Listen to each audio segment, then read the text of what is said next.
Welcome to the cold, windy north, where mountain lions stalk and stags and does frolic around, hoping they're not going to get shot and eaten. Anyway, I am Video42 and I'm back here and I'm going to do a base build, and I've decided to do it out in the snow biome because, well, it looks so beautiful. I mean, just look at this. And you listen to that snow crunch under your boots? Oh, been a while since I've done that. So I'm going to do a base build. It's going to be an adaptation of my Alpha 16, the best Horde base ever, that worked really well on Alpha 16. Had some issues in Alpha 18 because of the Demolishers and the blade traps, but now in Alpha 19 with a new change that blade traps no longer set off the Demolisher C4.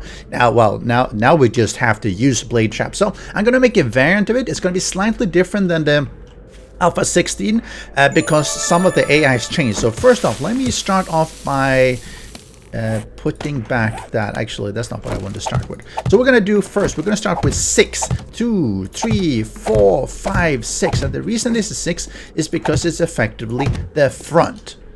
Okay. So the front is actually that way, towards the south.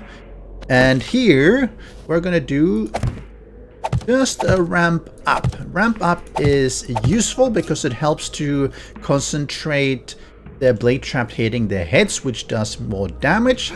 And let's see here, then we have these ones. We're gonna have 2, we're gonna do 3 like this, and then we're gonna actually just build out a little bit. Let me see if I can turn this the correct way. Always a bit of a pain. I wish you could do that sort of like a shape menu and select it, but anyway, it is what it is. 3, you see this, and we're gonna do the same thing here on this side. We have 3 here. I'm gonna do it. Come on, give it to me, please. I beg you. Yeah, perfect. Now this one is going to be basically 2 sides. It's going to be this side. It's going to be one of the main entrances where we're going to lure in the zombies, and we're going to do the same thing on that side. My original base basically called for this being 4 different quadrants, 1 here, 1 there, basically 1 on each side, because the AI in Alpha 16 required that because they were basically just trying to run close to you, and they don't do that in Alpha 19. Now we can actually draw them in here, so we don't have to do that.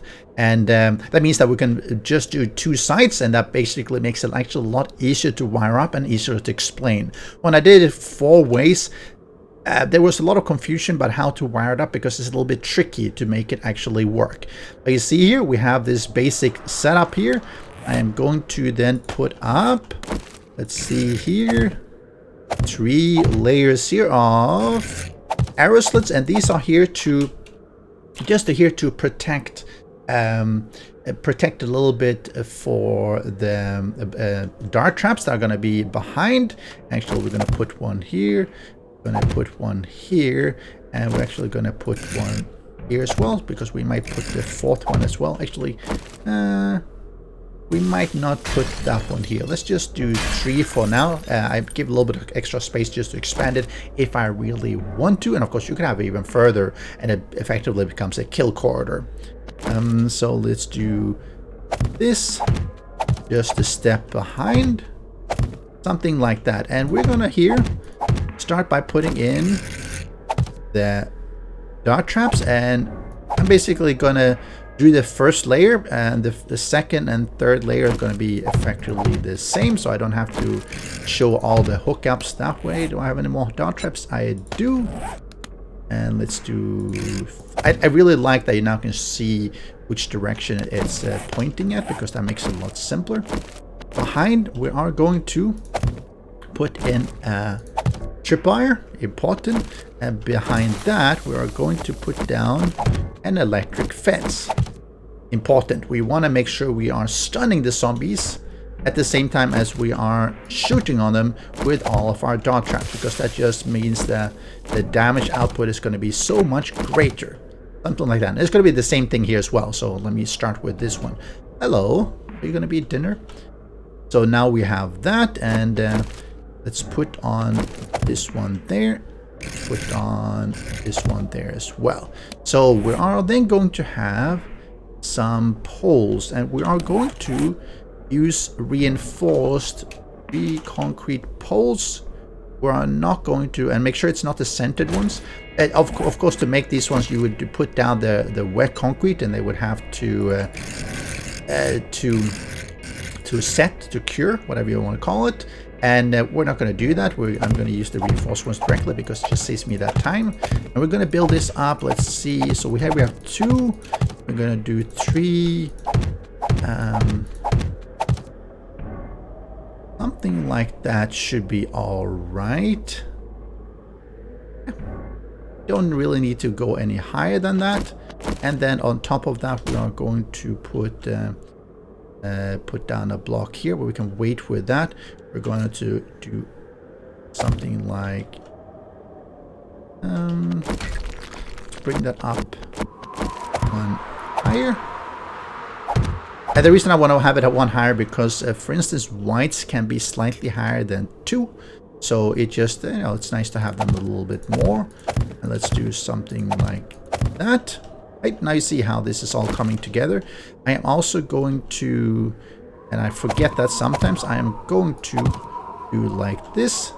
And the reason why I put these ones here is because otherwise, if there is if some of these get broken, they can just start collapsing because they're not anchored to the side. So you can put them like this is one way of doing it. I might change it out later on. This is just for now, so something is holding them up. Now you see we have the basics just put out there. We're going to use blade traps. Blade traps, here are my blade traps. And we're also going to use, let's see, so what we want to do, and we could do wedge tips, but I don't have any on me, so we start with this one's like that, and that looks all right. And the thing here is that you want to put in 2 blade traps, so 1 here and 1 here. And I'm assuming this is, oh no, sorry, you don't want to put them there. It's correct, but it's also incorrect. Funny how that can be both of it. You want to have them 1 down. It's very important because otherwise they won't actually hit the zombies in the head. So you put this one here and you put this one there. So now when they come up, the zombies will run here. And as they come up here, you see, obviously they're going to hit them straight in the face, straight in the neck. And if you're lucky, you get decapitated. And that's really good. That's always very helpful. And you see how this looks. Not too bad. You have the dart traps on the side and we have the blade traps here. And of course we have electric fences. Now, I'm going to make a slight change here. Let me put this one like this. Like this. We're also going to put in here, let's do a shotgun auto turret. We're going to put in a shotgun turret here. I'm going to put one here. I'm going to put one there. So for this one, we need to use bars and not something else. Oops, wrong stuff. Bars like this. So they can actually shoot through. And we might actually... Oh, that should be alright. It will not hit... is this going to fall down? Ooh. Let's put this one here just temporarily.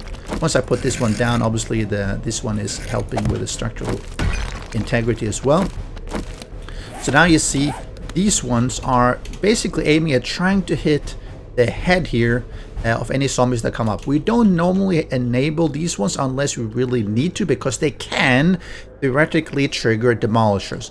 This one is a little bit less likely because of coming from this side. If you remember how the demolisher looks, let me do that. F demolisher. Right, wrong way.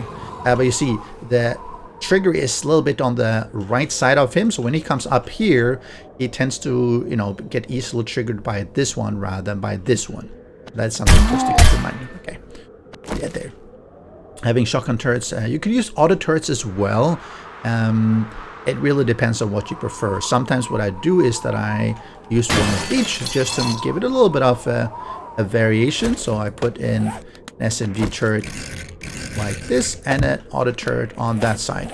Auto turrets are good versus auto turrets are good against armored. Shotgun turrets are good against non-armored Of course, auto turret is also good against non-armored. It's just that they shotgun turret, like any shotguns, have a added armor bonus, and that can be a bit of a pain at times. So you see, we have put that in here, put that in here, and I'm going to, let's see, I want to do a bit of a distance here. I need to put in the generators. So say I do that. Let's do that here. Here should be a pretty good place. Let me put in the generator that we're going to be using. And when you see how this one is being built, it's going to be exactly the same on the other side. I'll do that later on off cam. I'll just keep this as simple as I can. And let me do this one. So what you do now is that you connect the generator, and actually we are going to put down a switch. Switches are good. There's no harm in having switches, because it means that if you're moving things around, it's a little bit simpler.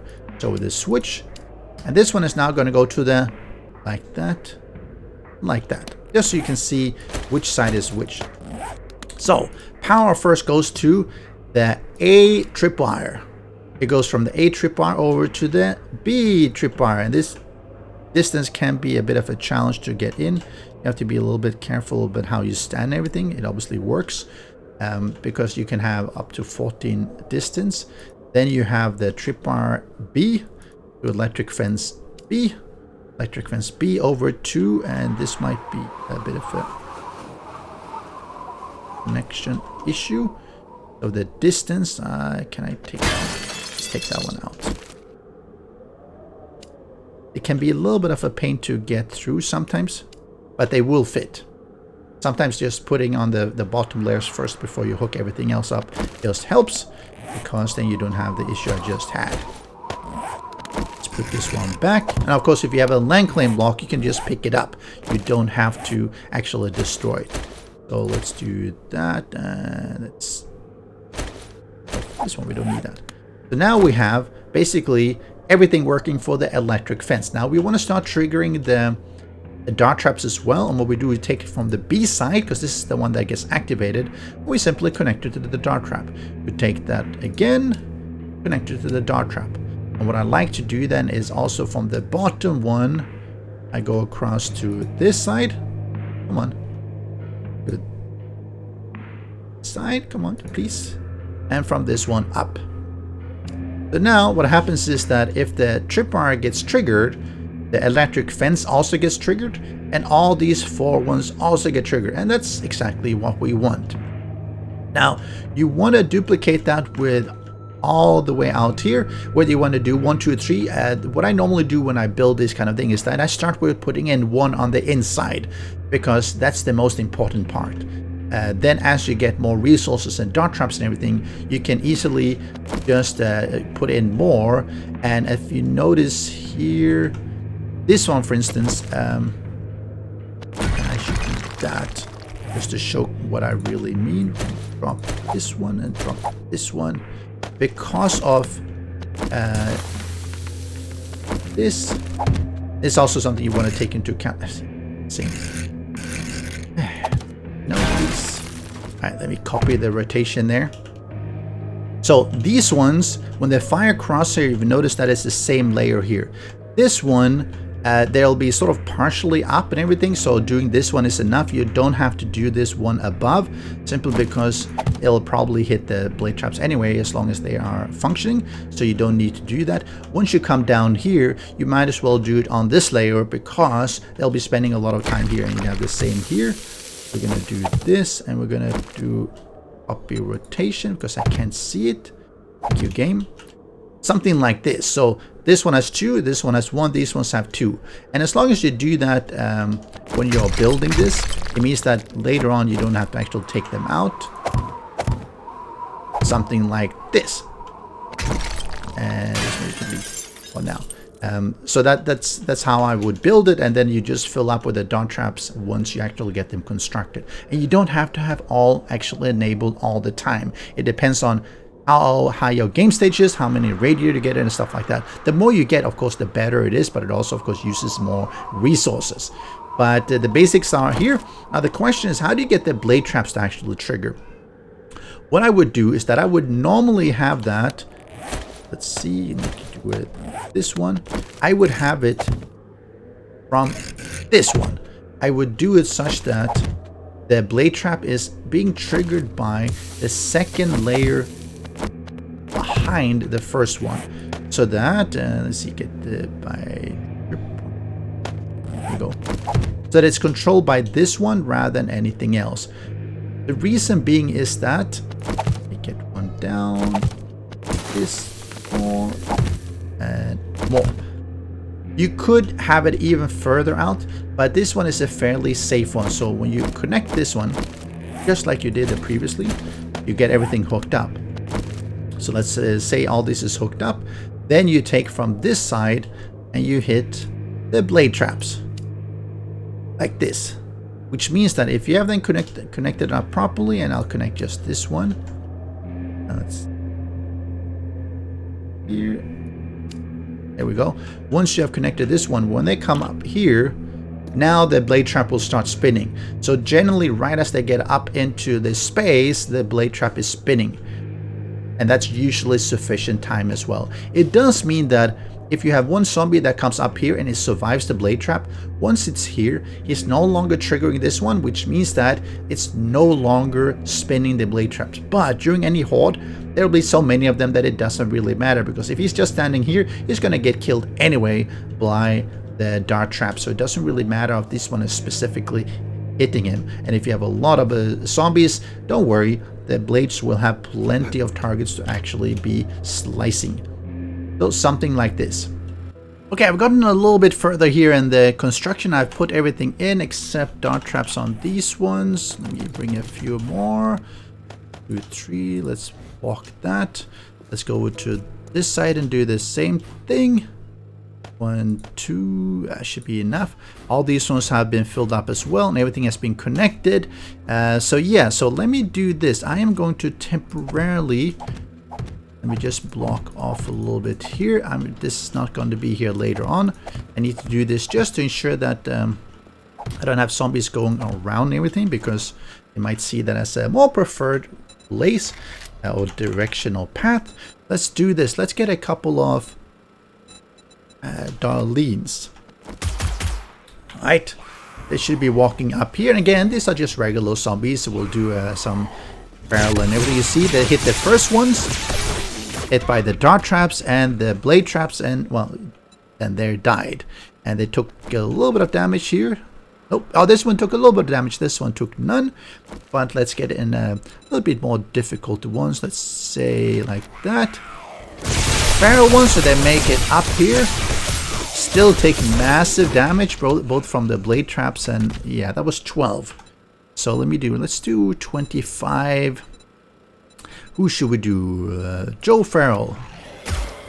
25 Farrells, Joe's coming up, and you see the blades are swinging, and the dart traps are also being triggered, and they're just getting massacred here as they come up. And the reason they're coming up here is because poles basically are seen as transparent. They don't actually think that the poles are here. They will bash them because they rub up against them and can't get through, but they will actually think that, hey, no, this is an open path to the player. See, this one took a fair bit of damage. This is why you want to repair it during any halts and everything. But this was still 25 Feral Joe. So it's not like just, you know, two Arlenes or Darlenes. This was quite a few zombies, and it was no issue at all.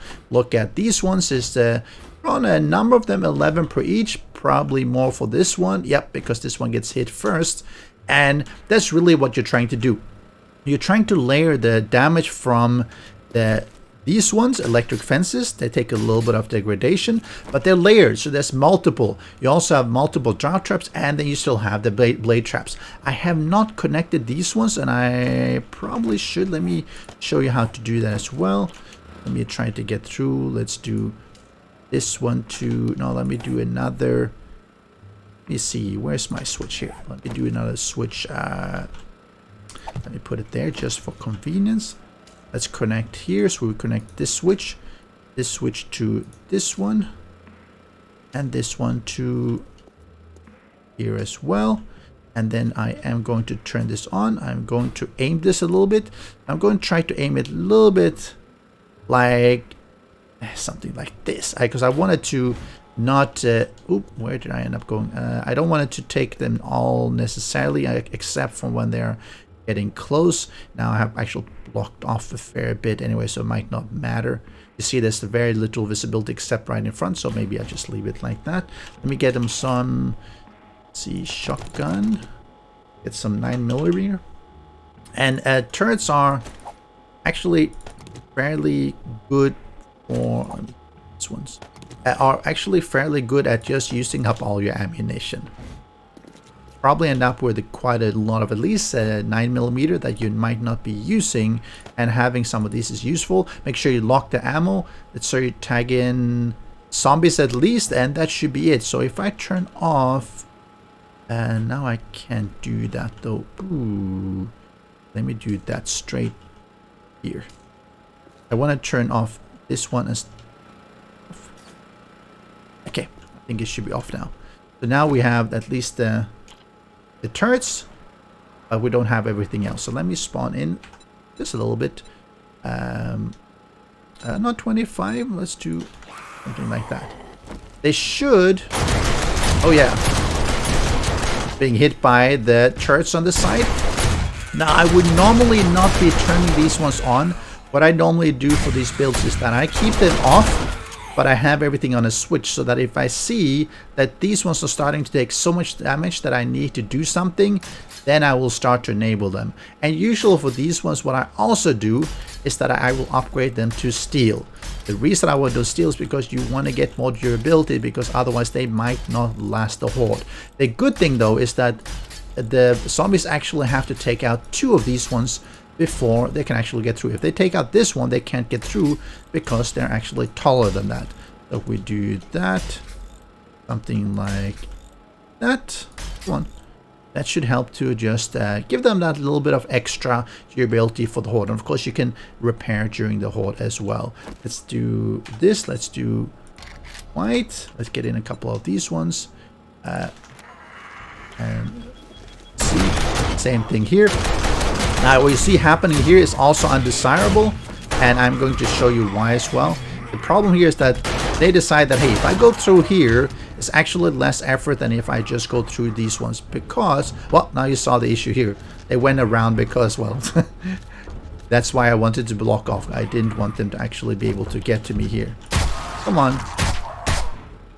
So you might want to play around with that as well. If this side, the front is too strong, they can go through here. We are going to do something about that as well.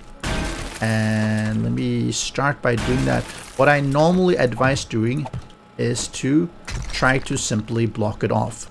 And the reason for doing that is because the more you block it off, the less likely it is that zombies decide that, hey, if I go around it, then I can get into the player. So if I do something like this, and simply have blocks like this, then the likelihood of them going through there is going to be much reduced, because you see now suddenly, now they're going in the middle, because now going out here just means out there in this small room they can't get to you.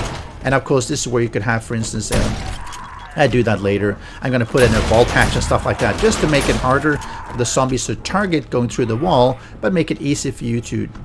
Oh, come on. I know it's easy for you to go around here, but come on, that's simply not cooperating. Sorry. So that's really why we're doing some of these things. You want to have a way, obviously, to get through here. Another thing that I'm doing, I'm going to put these ones here, the bulletproof glass, because the reason is, and I haven't tested this out in Alpha 19, but in Alpha 18, if you did something like this, and you do that, the zombies actually could not target you. And let me see, do I have anything? This one might be too strong. Oh, that's not perfect. If you see like this, perfect. If I stand here, I can actually look through and I can see pretty much everything that is going on behind. But in Alpha 18, and I'll try that out as well here, it didn't provide visibility for the zombies, and I believe it still does not, which means that you can see what's happening, so you can decide, hey, now when do I need to run in and do some repairs from the side, and when do I just want to stand here behind and do nothing. Or you might want to say, hey, I'm going to just go ahead and just tag them a little bit. One of the problems here is that if there are cops around and they vomit, they'll take out, well, they do some damage here, which obviously is annoying, but they'll take out the blade traps as well. And you really don't want them to be taken out. And look at the amount of animals. I think that in B163, they've definitely had too much animals. That's a little bit too much. I haven't killed any of them, and there's just tons of them around. Is there any on this side? No, they're all gathering on that side. So this is the basic. What I'm going to do, I'm going to replicate this on the back side as well. And another thing here, and that's why I'm going to have actually double layers of walls here. I am putting in these walls here, and I'm going to double it up simply because I want to make sure that the zombies, are whatever they're doing, are going to try to get in through the front or the back and not through the sides, because obviously there's not going to be any defenses here. So give me a while to complete that, and we'll do a walkthrough. So one weird thing you can run into, and I was running into that when I was testing this, is that because these ones were open, they were also actually like this. The zombie AI sometimes decide that, hey, if I just destroy here, this is a really good path for getting into the player. Of course, when they get in here, there's a lot of things to destroy, but there's no way to the player. So you might want to make sure, again, what I normally do with this one, as the game state goes up, I make sure all these are steel. Make sure that 2 bottom ones are steel, because that means they're even less likely to go in. But there is a way, obviously, to, while you haven't put in anything here, like in this case, I don't have any dart traps, I basically just block them off. That basically means that they have these extra health points to get through as well, which means they're not going to go here. If you have all the dart traps and stuff like that here, I think that they will be a lot less likely to try to bash through. And even if they do, they'll be standing in front here, and they'll be taking all that massive damage from the dart traps anyway. But it might be a little bit of an issue if you have nothing behind, if you don't have any dart traps. So I filled that out in all those here, and there I got a little bit hit by that one. So let's bring in, let's see, 25 feral yos. Hello, friends. See, they walk up here, they run here. What was happening before this, if 1 or 2 would be standing in here to bash, and because I haven't put any dart traps, it was a little bit difficult to get rid of them. I can go and shoot them manually, but that's not what we want. Hello. And he got destroyed. So 25, you saw this one went down about 300. This one went down about 100 plus. So they do take some damage.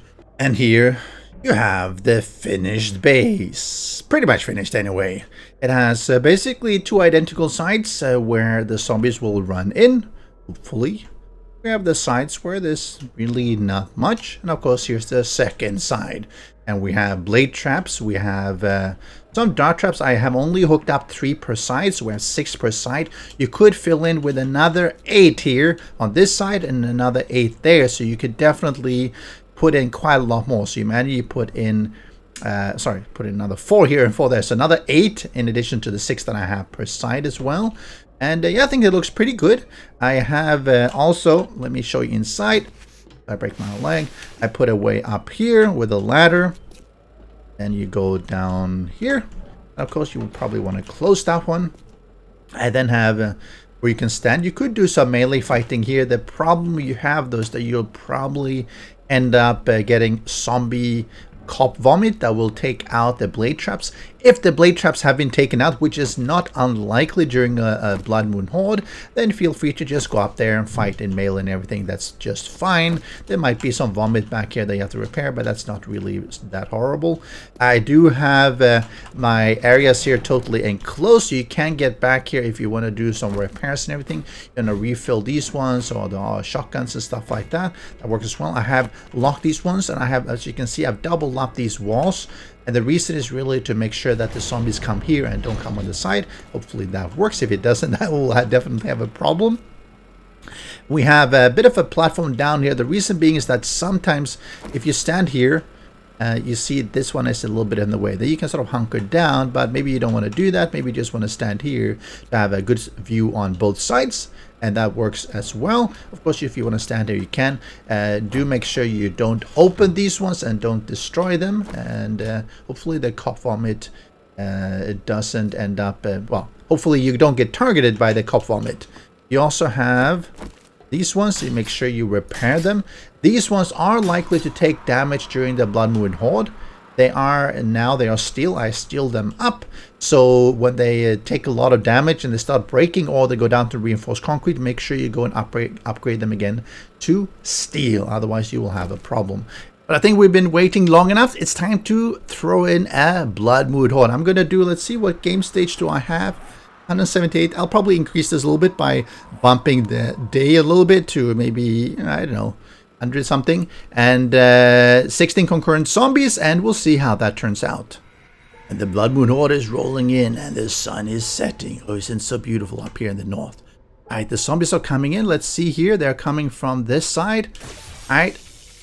We'll track them a little bit, see if they're splitting up or they're going the same direction. They tend to go to the same location because their pathing obviously is very similar. See that happening here as well. They're all going here, all trying to go. And the reason they're trying to go here is because it's just the closest for the player. And they're running up, taking damage, and dying. They are probably not really doing much damage to, and we can probably check that as well. I don't think they're doing much damage to the front, no. They don't even have time to actually hit in front. Now the blade trap is unfortunately taking damage. It's obviously killing a lot of them, but it is taking damage. And I'm not going to repair it. I'm going to see how that turns out. Now we have a cop coming in. Potentially cop explosion, if they do occur, they will take out the blade trap. That is unavoidable. And that's one of the reasons why having more draw traps could really help. Because it means that when they get up here, they are almost dead, and then they get taken out. But you see, all of them are coming here. None of them are coming here, which is fine. Which is just fine. We'll see what happens when the blade trap slows down, which is going to take maybe a little bit of time. Remember, this is 16 concurrent zombies, so this is twice as many as the normal Blood Moon Horde for just the default settings. And at the game stage of 204, so it's not super high, but we're getting obviously quite a few of Radiator. We're getting Ferals, and this one is just going down slowly. This one has hardly taken any damage. It will be, like you saw here, the occasional one. It's just that this is the shorter path from it. It depends on where they are spawning. If they're all spawning here, it just means that most of them will end up here as well. Let's see, I think at 500 it will stop spinning. Let's see, is it stopping spinning? Yep, it is not spinning anymore. And now it's only the dart traps that are actually taking out the zombies. And that means that you will see potentially more damage in front, because dart traps, while they do output quite a lot of damage, they can't necessarily kill them as fast as with when you have blade traps as well. And that's why you see a lot of them here in front. Now the good thing is that you have the electric fences, but those are also, as you can see, taking some damage. And we're now, well, almost 1 hour in. Very little damage here. You see 700. It's just a blade trap, but up here, not so much. Now the question is the cop going to explode? If he explodes, he'll take out the blade trap, and nope, he didn't. Okay, that works pretty alright. So let's go back here. We could then now just have a look to see, is there any cop? If we don't think there's any cop, we go in and do a quick repair, and you'll see all of a sudden the blade traps are back in operation. Now let's see, I want you to switch them over here. I think if I do this, I believe, let's see, are they going to go over to this side, or are they going to stay here? They might still think that this is the best place to go. Let's see. Now they definitely still love this side. Let's see if we go in here then. And we close this one. Will that cause them to change their pathing? I am cold. It does sound like they're coming here. Yeah, now they're coming here. The downside is that, let's see the cop. Let's see if he does any vomiting. If he does, he'll definitely damage these ones. But you see, I can stand here, do some close action firing, shooting. With an auto shotgun, you can do massive damage anyway to the zombies. And here's a new wave coming in. Just take them out. And you, of course, don't need to use that one. You can use the Desert Vulture. Works really well. Just get some nice headshots, because Ooh, I think that was the blade trap that took him out. Let's see, can we get a... Let's get in a Demolisher. Let's not do 25 though, I've done that mistake before. Hello, Demolisher. Now the blade trap should not be taking him out. So it should be just fine. Just want to make sure you don't manually take him out. Or rather, don't manually trigger his C4. You want to make sure that the heavy hitters, Demolishers, cops, that they're taken care of. Another thing that you will see is that because a lot of the zombies die here in front, you can actually loot them. I believe you might not be able to take all the ones over there that falls down, but the ones that die here in front, you definitely can. I'll have to think about whether I want to do looting chamber below there. Oh, ooh, that was a bit dangerous. I thought I was setting off the Demolisher when I shot with a shotgun. Let's do that. So let's see. We have the still have the turrets. Let's turn on turrets. Let's do that. Let's see, they're all being fired here, and this means that potentially you will see the Demolishers being set up. That could happen, which is another reason I would not use the turrets unless you really need to. Let's say you want to get up here to do some repairs and you feel there's too many zombies, then turn them on momentarily just to clear. So let's do that. Oh, bumped it. Yeah, you see he took a lot of damage there. I can run up here. Let's do that. And yeah, this one is really taking a lot of damage. This one as well. And oh no, let's close this one. Do that. So we can go back here. Doesn't mean that you don't have to be active. No, you definitely have to be active. Like this is maybe see if I can come out here. You'll probably see. Ooh, you might see well, that might be interesting to see. You might see potentially a Demolisher get set up. Might happen. But this base is meant to be a non-cheese base. That was one of the reasons I really wanted to show this, because making non-cheese bases is a lot harder than making cheese bases. Look at how much I've actually built up here. I have to double up some of the walls. I have to worry about having hatches and vault doors and everything in the way, because zombie AI is not as predictable when it's down on the ground. If I was doing this up on a platform like I did with the best messy horde base, it was a lot less effort to make because I knew where the zombies are going to go. But here, you don't necessarily know where they're going to go because, well, it's down on the ground and they will take whichever is the easiest path. And you see none of them are going here now. They really all are focusing here. But it's still working really well. So as a non-cheese base, I would consider this a 100% non-cheese base. It is, of course, luring them into a bit of a killing area here. But I think that's fair.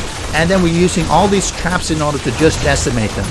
And as the game stage goes higher, you need to put in even more dart traps on the side, or potentially more blade traps. Now, I think that I didn't see what happened there, but one of the blade traps was taken out. Potentially, one of the zombies was swinging and actually destroyed it. And that's something that definitely can happen. It's blade traps, you have to continue to repair them, or they will just be taken out. But if you have enough of the dart traps here, it doesn't really matter as much. And before we finish, I'm going to show you. Look at how little damage has been taken in front. There's a little bit here and there. Not much. The blade trap, but generally not much at all. That's because these ones are still running. When these ones degrade, you will see a lot more damage because as long as they're stunned, they will not be able to bash. So make sure you are repairing these ones. If you can, make sure you also repair all the blade traps. That's funny he went here. That's just my recommendation. But I think overall, this worked really well. And you can see there's a lot of loot, not a lot of easy to get all of it. Probably about a third or something can be taken. And the rest will fall down here. We might find a way to get that one at some point. I really enjoyed making this base and sort of adapting my Alpha 16 best horde base ever and doing it in a non-cheese way, in a way that is really really fair. See, now we have a really random here that is out on the side. Well, that's interesting. And that's why you see the AI has definitely become more variable. And I guess he's going to go to the front there. And he's going to die. Yep, he's going to get himself chopped up real fast. Let me know, would you build a non-cheese base like this? Or do you prefer cheese bases? Or when you make non-cheese bases, how do you make them? You've noticed I'm not using any spikes here. I could put spikes around where I don't want the zombies to go because they tend to avoid them. But the spikes are great, and I like things that I don't have to go and repair, or replenish, or well, repair or replace after every single Horde night in the hundreds, and that's what you have to do if you have spikes. And it's now going to be 2:30 a.m. You notice I've hardly done any active defense. I've done a little bit of repairs, I've done a little bit of shooting when I was talking, but most of it has been taken out by the traps. So that's how I like it. Tell me what you like in the comment section below, and well, I'll catch you again next time. Special thanks to the great patrons supporting the channel. If you would like to join the vetted community and support these videos, do follow the Patreon link.